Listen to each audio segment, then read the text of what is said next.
welcome to the Out of the Album podcast. Thanks for joining me today. My pleasure. I look forward to it. Well, we're going to talk about the 8th and final studio album released by Led Zeppelin on the Swan Song label, their Swan Song Records, in 1979. And I was thinking about this album because you first worked with them in 1973 on Houses of the Holy, and then in 1976 on Presence. Both huge albums and hugely infamous album covers. And those had a very different feel to them, more sort of ethereal and almost sort of sci-fi. And then this, on the surface, is pretty bluesy, simple rock and roll kind of concept, but as we can expect from Hypnosis, there's more to it than maybe meets the eye. And we might have expected it to be the other way around, in terms of the feel of the album covers. So I'm sort of sensing this was a return conceptually to their roots somehow. Is that how it felt to you when you approached this one? Well, by the time I came to doing In Through the Outdoor, Led Zeppelin had become very familiar to me. The relationship had started in 1973 with House of the Holy and developed further to more extraordinary covers like Presence, which really is, it's not science fiction exactly, but it is a futuristic idea. So by the time In Through the Outdoor happened, I was close to the band. We communicated a lot. I'd spent time with them in New York. When I was working on their film, The Song Remains the Same. We'd become close, not just as a client relationship, but more as a friendship. So when In Through the Outdoor first was muted, Jimmy Page said to me, look, we've returned very much to our roots, to a more bluesy kind of atmosphere, and, to sort of somehow a feeling. I think it was in the studio, they were recording very much in a kind of live sound to it and stuff like that. So they wanted something that was more in that vein, not quite so spacey and far out, and something that was more relatable, I suppose. So basically, we started thinking of ideas, and we came up with a few different drawings, a few different bits and pieces, and I hit upon an idea of a juke joint, an impossible juke joint. And I went to my friend Humphrey Ocean, who's a painter, who I'd previously worked with Paul McCartney, and I said to him, can you do some sketches? And Storm, my partner in Hypnosis, said, well, rather than just do one sketch, why don't we do 6, do half a dozen? And it would be a view from each person that was in this fictitious bar. So I said, okay, let's try that. So Humphrey did these very rough sketches. There was somebody standing by a jukebox, somebody sitting by on a stool, there was somebody behind the bar, there was another person who was sitting at the bar, and these were all characters within this juke joint. Anyway, I took them to show the band, and I think they were recording in Sweden. And I showed them the ideas, and Jimmy and Robert both leapt at it. They said, this has really got the feeling that the band want. How can we get this to be so sort of, authentic? I said, well, the only way to do that is for me to go and find some authentic bars, take references from all of them, and build it. I don't think we're going to find a place. This is a set that needs to be built. It needs to be constructed, and also we need to cast the characters. This is not just a question of wandering, into some bar somewhere and hoping it's all going to happen. Okay. Yeah. So, I mean, anyone who knows even a little bit about Hypnosis album covers will know that if you're behind it, there's a lot more than meets the eye. I mean, imagine there were a few plane trips and elaborate tales to go with it. So I mean, how did you get to the point where you've chosen, you're not shooting this in a bar, you're doing your research, building a set, and I believe this took you a bit around the world. Well, what happened next was that in the process of working with Led Zeppelin, one always went to Peter Grant, the manager, first, and presented him with the ideas before he allowed you to go forward and talk with the band. It didn't matter how familiar I was with the band, that was the protocol. So I had showed him the ideas first and he loved them. And then when I showed the band and they liked them, it was then a question of working out the best way to do this. Now, Jimmy Page actually said to me, look, I've been on holiday in Martinique and there's a great bar there that might work for you. You might be able to shoot it there. I suggest you go there and have a look. So I flew to Martinique. I went to the bar and it wasn't quite right. And also I realized that trying to cast what Storm and I had envisaged would be the right characters for this was never going to happen in Martinique. It was too complicated. So I called back to England and spoke to Peter Grant and said, listen, what I really want to do is go and have a look at some other bars and take references from all of them so that we can build a set in London. Okay, so I said, well, the best place that I know for bars, and is New Orleans. So I jumped on a plane, flew to New Orleans, and scouted everything around Bourbon Street, all those funky bars there, and came across this wonderful old absinthe bar, which is very similar in the look to the bar that we recreated in London. Anyway, I went from one bar to another, photographing everything that I could see, the bar tops, the walls, which were covered in, I don't know, old ties or old business cards. There were, most of them had wooden floorboards, spit and sawdust kind of atmosphere. They all had jukeboxes in the corner. And the style of even the furniture and the fittings, I wanted to be absolutely authentic. I mean, Hypnosis always did things for real. We never believed in faking it, which you could do now, of course, because you've got things like Photoshop. But we didn't. I mean, if you look back at something like, The Man on Fire for Pink Floyd's Wish You Were Here, nowadays you probably wouldn't set a man on fire. You could easily Photoshop it and fake the look. But we didn't believe in doing that. We believed in doing things for real. Hence the importance to get all the detailing absolutely correct. So having recce'd in New Orleans and got everything that I needed, I flew back to England and blew up all the photographs of everything that I'd shot. There were hundreds of pictures. I went back to Jimmy Page and I showed him the pictures and I said, look, this is what I want to do. What do you think? He said, if you can pull this off, great. In terms of pulling it off, how much do you think that your early experience doing stage or set design for TV played? How much were you drawing on that? Because that seems to me to have been brought into quite a lot of the things that you did with Hypnosis, and particularly this. That's a very good question, and I'll tell you why. Because when I first came to London, in about 1966, I worked as a scenic artist for things like Z Cars, Dr. Finley's Casebook, Emergency Ward 10 for the BBC. And I worked with a guy called Julian Pemberton, who was a very well-known scenic designer.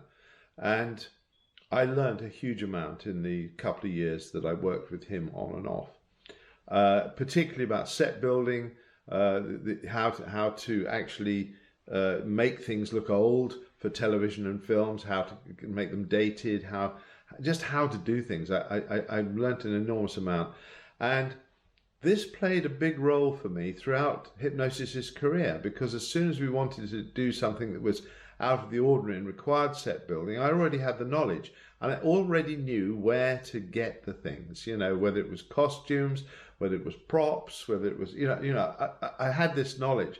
And this was invaluable in terms of In Through the Outdoor, because I called upon Julian Pemberton, who was the person I had worked for all those years, 10 years before, and said, can you come and build the set? And this is what I want to do.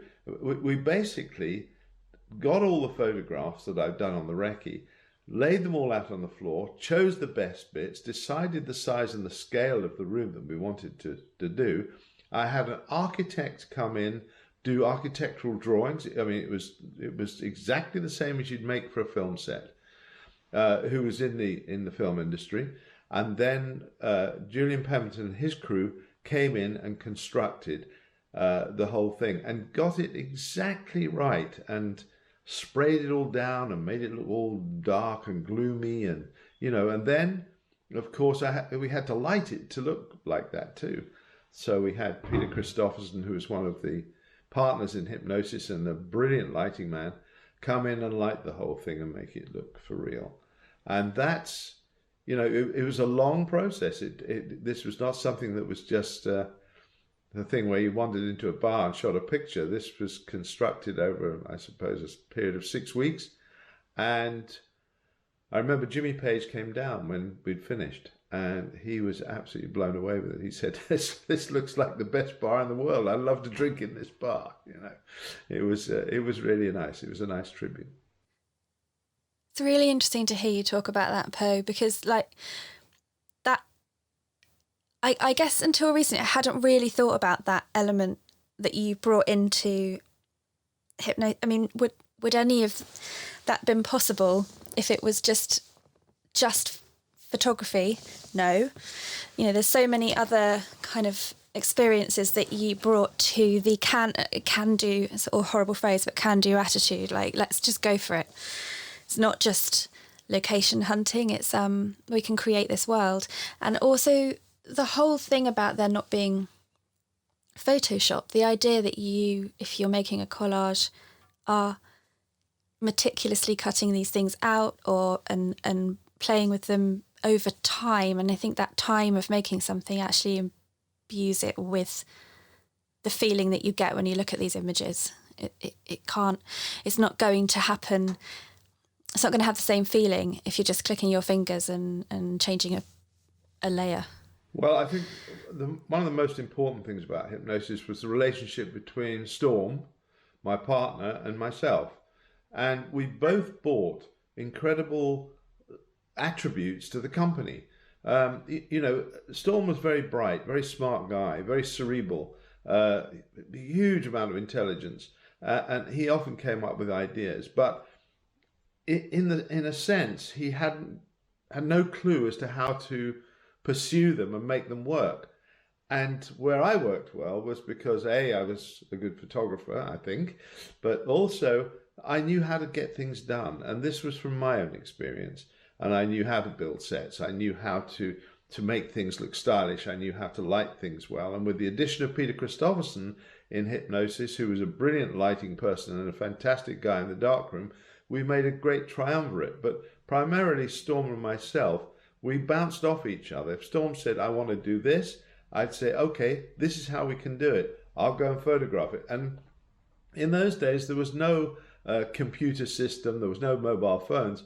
So I would find myself in the middle of the Mojave Desert in California, having shot something, calling Storm from shoveling coins into a payphone miles from anywhere, saying, okay, I've shot this, I've done that, what do you think? Do you think of anything else that we need to do while we're here? It was it was so amateur in so many respects because of the time, and the technology wasn't there, but we got things done. And we complemented each other very well in that respect. And this particular cover, In Through the Outdoor, is a perfect example of, Storm coming up with an idea and me making it a reality.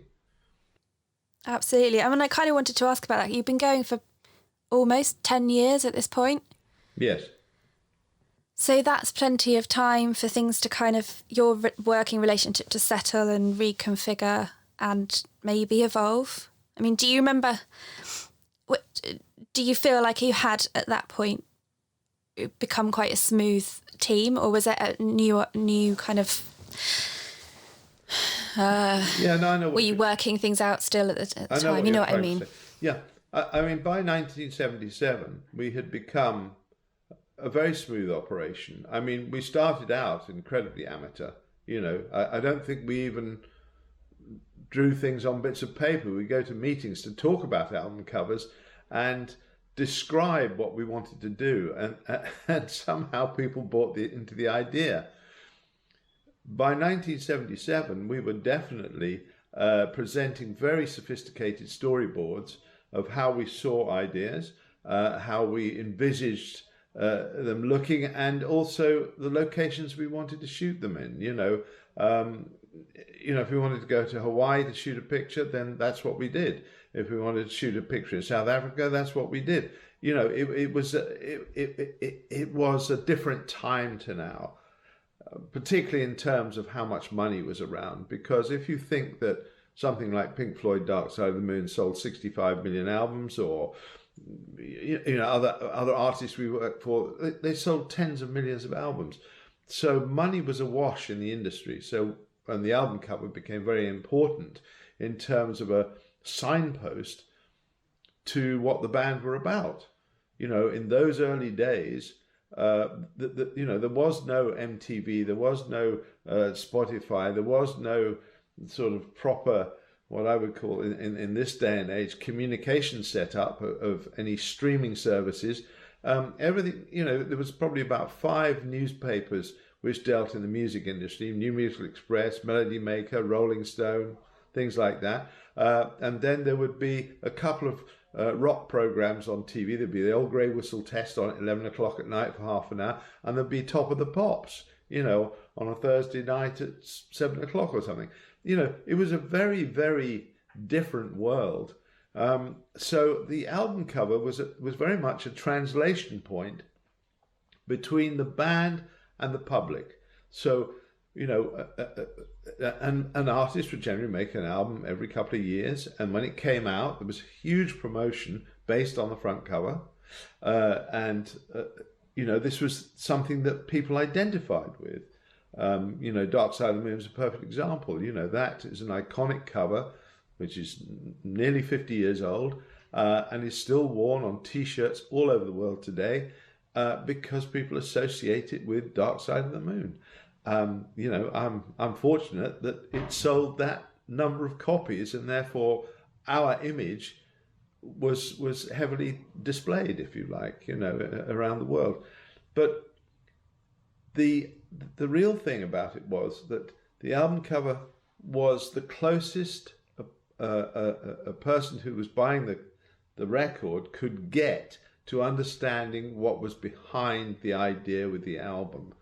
So the album cover would often contain the lyrics, it would often contain notes about the album, it would often contain information about who was in the band, what was happening, and it might contain, in Hypnosis's case, postcards, giveaway posters, all sorts of things that might be very esoteric and completely and utterly nothing to do with the album cover at all, or nothing to do with the music.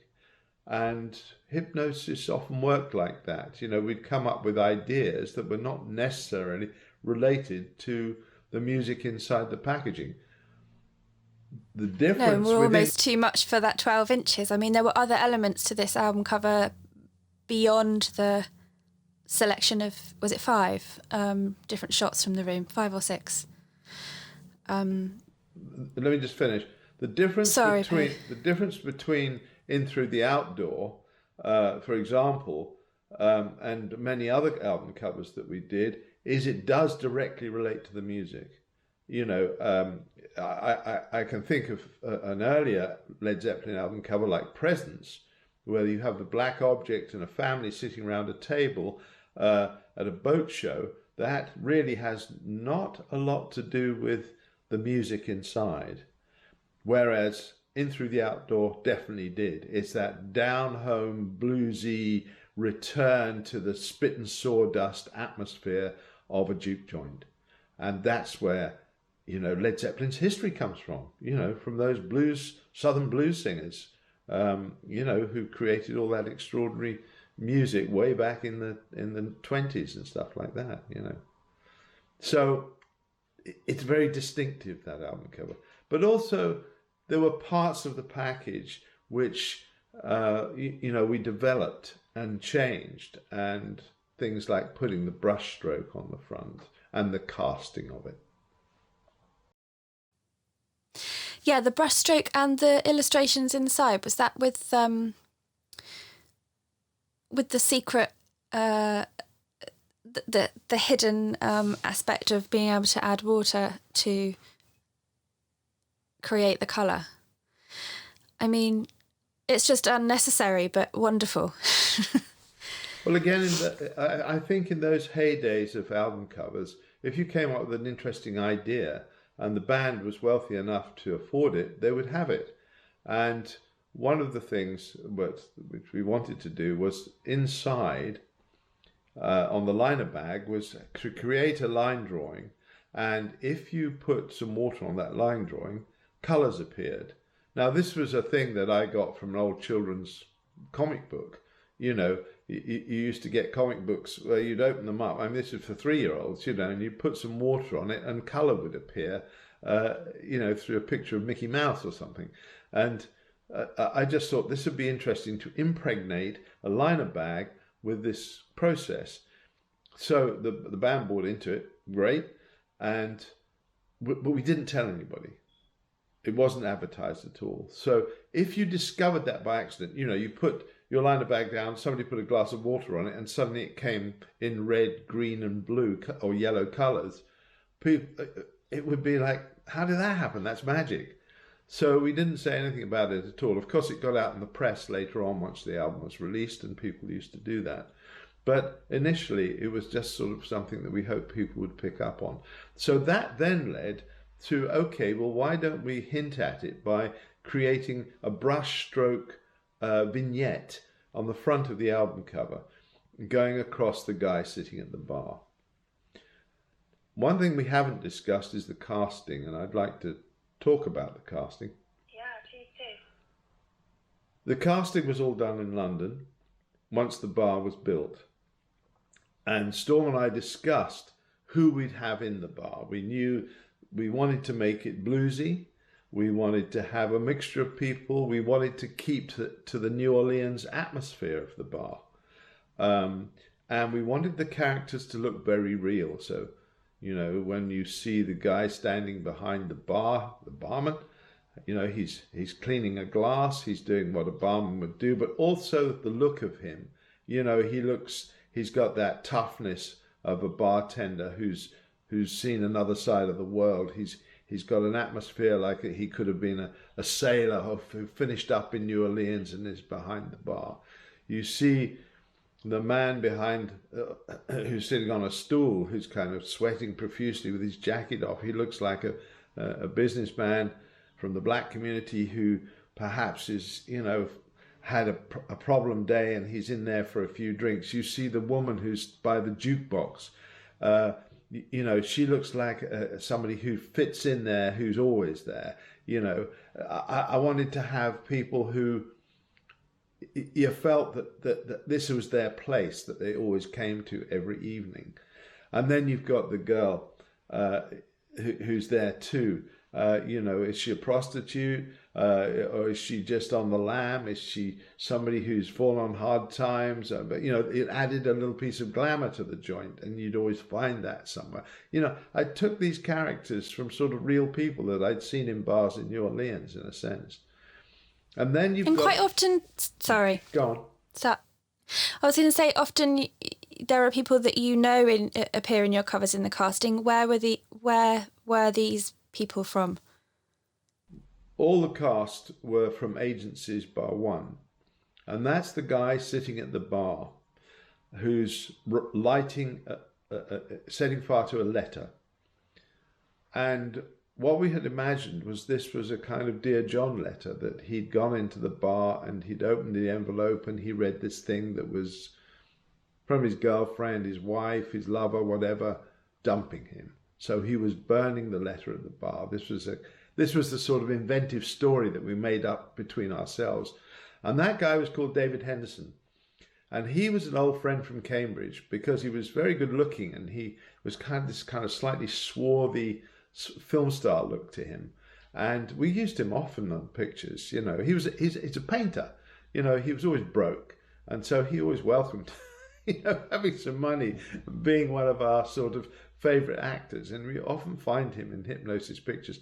And actually, the first photographs I ever took in my life professionally, which was for cowboy book covers for Mayflower Books, way back in 1966, I think. David Henderson was starring as a cowboy in them. You know, so our relationship goes back a long way. But he was like very much an appropriate character for this picture, and you know, and it looks great. And of course, all these characters, you've got to remember, there were 6 covers, and each is the view from the other. So one is the view from the guy who's burning the letter, one is from the view from the bartender, one is the view from the girl, one is the view from the lady by the jukebox, one, you know, so it's each thing is a view from a different person, and this is totally deliberate and designed to be like that. And of course, the vibe was that when the record was released, having 6 different covers, some people bought all 6, you know. I mean, that's just how it was, you know. It's extraordinarily evocative, that having those viewpoints set out like you do. I mean, it's simple and extraordinarily effective, I think. And yet it was covered in a paper bag, which is perhaps what people know. People is the tidbit that people do know about it, but you know, that goes down. I mean, these sorts of things would play differently if you had Twitter these days. Oh, someone would share that the inside can change when you put water on it, or that, you know, inside this brown paper bag are this many different viewpoints. But then these things, the magic kind of evolves more slowly, and that's beautiful, really. Well, you use the word magic, and I agree, there is a magic to the whole of this. One is the first part of the magic trick is the fact that Peter Grant and Led Zeppelin agreed to do 6 different album covers. I mean, that was pretty outrageous in itself, and the first time it's ever been done. The second thing is that it was very expensive to build that set. I mean, really expensive. And so when I went to see Peter Grant, when I'd shot the pictures and he saw them and was over the moon about them, he said to me, you know, the trouble with hypnosis, you're so expensive. You know, every time you do something, it costs a fortune. And he said, I could sell Led Zeppelin in a brown paper bag. I don't need all your flashy designs. And I was laughing about it. And I said, well, why don't you put it in a brown paper bag then? And I said, also, if we did that, it would hide, you wouldn't know which cover you were getting. You wouldn't know which view you were getting of the 6. And he said, all right, let's do it. So I went out and got some grocer's bags, put the album cover in, showed it to him, and he said, great, but we have to have a Led Zeppelin stamp on it somewhere so people know what it is. And that's how that happened. And it is great that it's in a grocer's bag. I sort of, you know, again, it's a bit like Christmas. You know, when you buy something, it's not just the record you're buying. You're buying an event. You know, you're buying a communion with something. You're actually got to take the record and the cover out of this brown paper bag and see what you've got. You know, which one have you got of the 6? You know, I just think it makes the experience more joyful, more fun, more magical, as you said. Yeah, sort of participatory somehow. Yeah, absolutely more fun. One thing I didn't ask you about poems, completely different note, is just to go back to what you were saying about Peter Christopherson, because that I find maybe interesting, that you've got this very honed relationship with Storm, the two of you, and Peter had been working with you for sort of 5 years or so, or for you, and then you decide to make him a partner in hypnosis, which what did he bring after that long working just you and Storm, what did he bring that you... It's quite a thing to allow someone else into the leadership, as it were. Peter Christopherson was an extraordinary character, really. When he first came to see us at Hypnosis, he came with a portfolio of photographs which were remarkable. They were all bodies in different positions and twisted and interesting lighting, and he'd developed these images himself and worked in the dark rooms and lit them himself. It was just, it was an incredible portfolio. He was very young. He was only about 18. And Storm and I needed somebody like him to work with us. Well, he became much more than just a darkroom assistant and a lighting assistant. He became intrinsic to the Hypnosis working in the sense that he worked as a catalyst between Storm and me. Storm and my relationship was quite volatile. We would fight a lot over pictures because he would often have ideas. I'd go out and shoot them, and I'd have a very definite opinion about how I wanted my picture to look, or which picture I'd shot should be used. Storm often had exactly the opposite view to me, and so we used to argue a lot, and Peter acted as a kind of buffer in the middle somehow. I'm not sure how comfortable he was with that, but actually it worked, and he was very bright, so he had some very intelligent things to say about imagery and what he thought. The more he grew as part of the company with us, the more important he became to Storm and me, and we became reliant on him, particularly in lighting. He was a genius with lighting, and consequently, around about 77, he was thinking of moving on somewhere else, and Storm and I said, well, be a partner in the company. So we made him a partner. And I will never regret that, and I don't think Storm will either. He bought a lot. But interestingly enough, I have to go back to his original portfolio, because I was in America working with him one day, and we were talking about the pictures that he showed me that got him the job at Hypnosis. And I said they were remarkable, these images of these people, and how you managed to get the shapes and the lighting with them. It was very kind of Bill Brandt looking sort of thing. I said, how did you do that? He said, I was working in a mortuary, and these were bodies that were in a mortuary that I was filming. And that's how dark he was. He was a very dark soul. He had some very strange proclivities. He was part of Throbbing Gristle. He'd been part of the ICA drama Coombe Transmission, which had got in all the newspapers as being outrageous and offensive. It even got to the Houses of Parliament.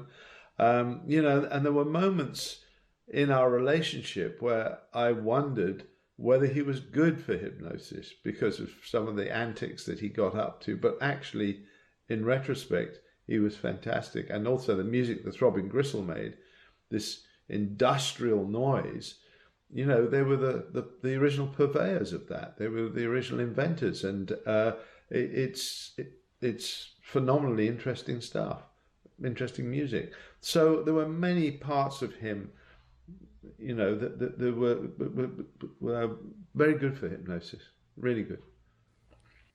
Well, thank you. It's really interesting to hear. It is really interesting to hear that side of it, and particularly to think about these images and the lighting and stuff. I mean, I can understand now why that might have been a magic triangle. Yeah, I mean, there were covers that he did for us, like Wishbone Ash, New England, with the young boy sharpening a stick. It's a very phallic image. Peter was gay, so one would expect that sort of image from him. It's very sort of Robert Mapplethorpe in its look. And this is what Peter brought to Hypnosis, or Silent Partners with Foreigner, which is a young man in bed with a pair of silver binoculars hanging over him, and the feeling of surveillance, of uncomfortableness from that image. This is all Peter. This is probably Peter's ideas, and it's almost certainly Peter's lighting, and it gave another side to Hypnosis, gave a darker side than either Storm or I had, and and that was a welcome addition to the company. Yeah, Lovely. Yeah, so before I let you go, let's touch on the Pink Floyd cover that you recently put together for the later years, the black and white image, which was a relatively early Hypnosis image that finally has found its album home. Would that be the right way to put it? Yeah. Okay. Yeah. And maybe a little bit, and maybe in telling me about that, you can touch on how your relationship with them is now and how, working on that using the imagery from before. Okay. Currently, I'm working as an art director for Pink Floyd, and I deal with a lot of re-release material that comes out. And recently, they bought out a box set which was called The Later Years. And I was looking around for an image to use. Well, Hypnosis have an archive, and in that archive there are various, what we used to call turkeys.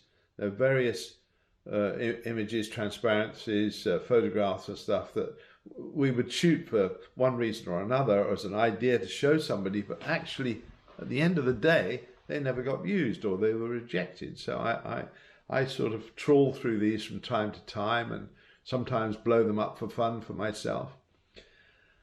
But I was thinking about the later years, and the later years for Pink Floyd was from 1987 onwards, when Roger Waters left the band, and there was a lot of acrimony, and David Gilmour and Nick Mason were left fighting for the name Pink Floyd, and they won.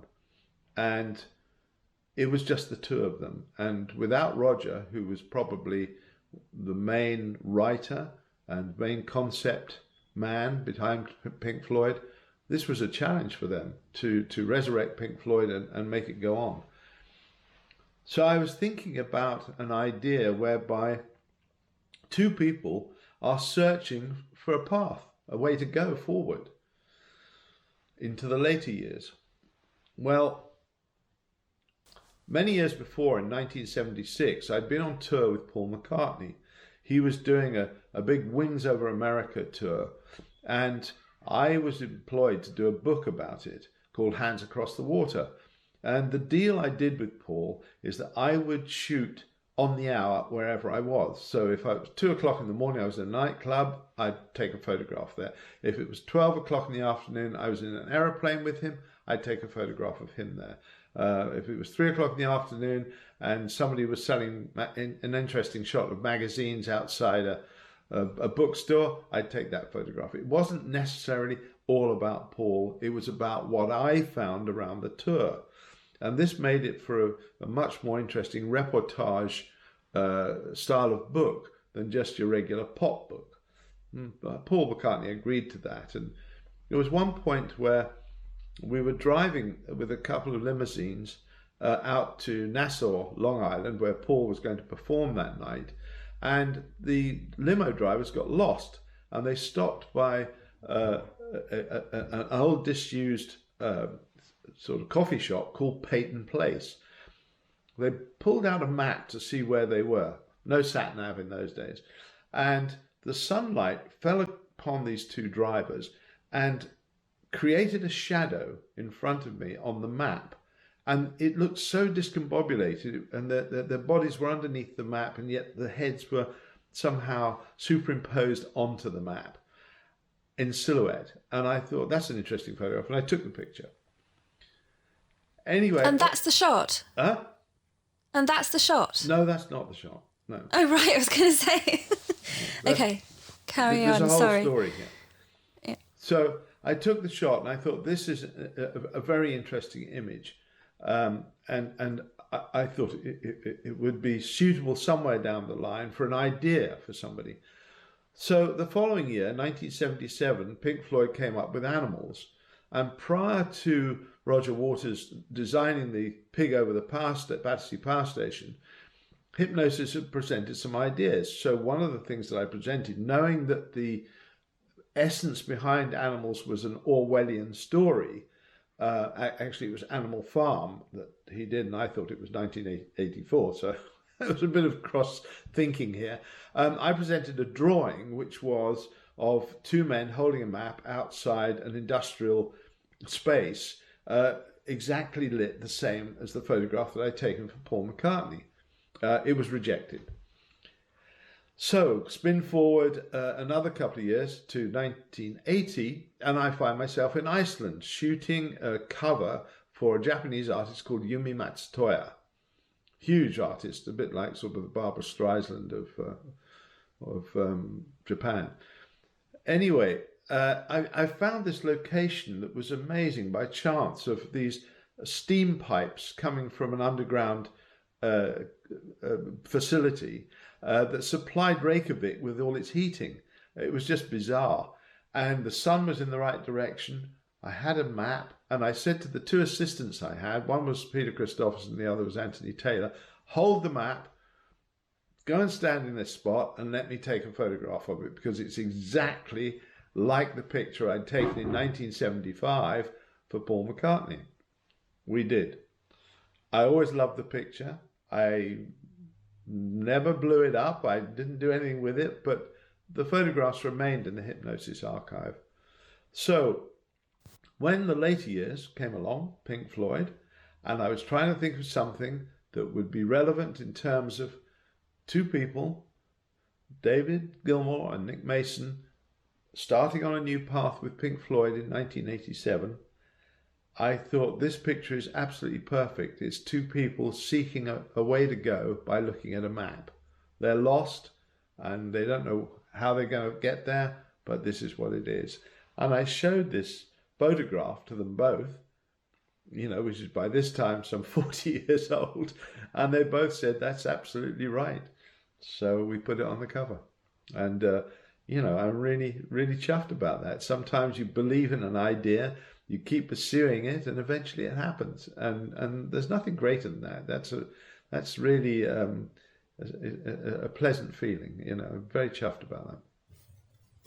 I can imagine. It's found its perfect home, for sure. Yeah, it found a perfect home. Yeah. And it feels a shame for me to ask you this now, almost, because that's a lovely ending. But as we're talking about the 80 years, it would be silly not to ask you just to tell me a little bit about the idea for the, was it the CD release or the not special box set release of the same album, which is the Bent Twisted Lampposts? Yeah, sure. Okay. It would be really nice just to hear about the idea of that briefly. Okay, I'll talk about it. Thank you. As my role as art director for Pink Floyd these days, I don't always design things myself or photograph them myself anymore. I like to get other people involved. It's more fun. I don't have Storm to bounce off anymore. He sadly died in 2013. Peter Christopherson also died in 2008. So I find myself alone and seeking the help of others and wanting to work with other people, which is half the fun. So I called in a friend of mine called Michael Johnson, who has a design studio, and I said to him, would you be interested to have a crack at working on the later years album cover? And I threw in some ideas of the sort of thing that I liked. I said I wanted it very Hypnosis. I wanted something which was in an interesting landscape, something which, an event that was going on that would be portentous and had a sense of a slight science fiction atmosphere. Anyway, he came up with the idea of twisted lampposts with a figure walking in front of them, and that figure was having an effect on the lampposts as they were walking along. These developed further and further into us using, first of all, it was a businessman, and I showed the rough ideas to David Gilmour and Nick Mason, and they both went, businessmen, we've seen this before from Hypnosis. If you look back to Wish You Were Here, you have the businessman with the bowler hat, the invisible businessman with the bowler hat, and briefcase standing in the middle of the desert in a dark suit. So I said, okay, well, Nick Mason actually said to me, what about a young girl, have a small child? And it's the child that is creating this, a bit like Uri Geller. You know, remember Uri Geller, who used to bend the spoons just by holding the spoon in his hand, and the next minute it would twist. That sort of extrasensory perception and power that you have, or some people have, which are capable of doing these sort of things.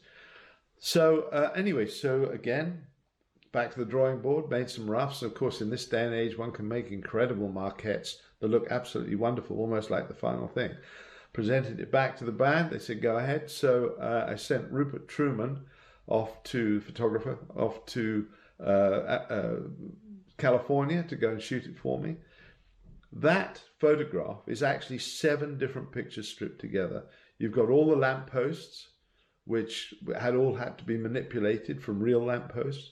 We then had the backgrounds. I like the road from one shot, but not from another. So I put the road in, and I wanted a tacky old tarmac road. The skies from another shot. The mountains are 2 different mountains, and the desert is from another place, and that's all manipulated afterwards. So the old thing that hypnosis used to do, which was doing everything for real, has gone out the window with modern technology, and I embrace it, because what would have been a very complex piece of collage years ago, probably impossible to do that sort of complex. Although House of the Holy for Led Zeppelin is probably just as complex, and that was a collage. And animals. And animals. I mean, you achieved that by needs must with animals, with the sky. Again, yes, Pink Floyd Animals. I suppose that was a collage. We put the pig in to a different sky that was in, but also if I go back further than that to Omagoma, which which is one picture within another picture within another picture within another picture, which is all collage, all carefully cut out and stuck together. But in this day and age, when you've got modern technology and you can do these things on a computer, and what used to take sort of a month to do can now be done in about 2 days, is wonderful. Anyway, so I took all these 7 elements, glued them all together, if you like, with Michael Johnson, and presented the final thing to the band, and they loved it. They thought it was absolutely appropriate. And I think it's a really interesting picture. I really, it's one of the best things I've done in the last 5 years. I absolutely love it. Well, I think that ability to draw other creatives into your orbit, something that you've done throughout with hypnosis and now, is a wonderful thing.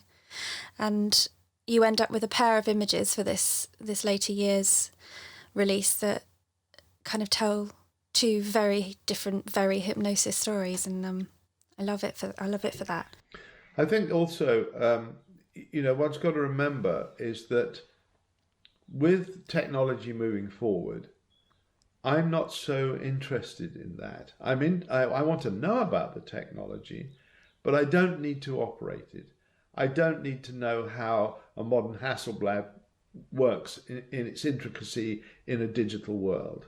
What I need is somebody to take the photograph that I want taken. So it's much easier and better for me, rather than starting a learning curve all over again with modern technology, is to go to somebody like Rupert Truman, who has that information, and say, here's the picture I want, you shoot it for me. Or to go to others like Michael Johnson, who has extraordinary facilities in his studio, to be able to manipulate pictures together for me exactly how I want them. I don't need that skill. I don't need to know how to do it myself. And I think this is, part of letting go of a tradition that I was involved in some 50 years ago that is unnecessary now. It's all about cooperation and coordination and working with really interesting, good people. Yes, and knowing what to look for in them, I imagine. Well, I've really enjoyed talking to you about both of those, Poe. Thank you so much for giving me your time. Okay.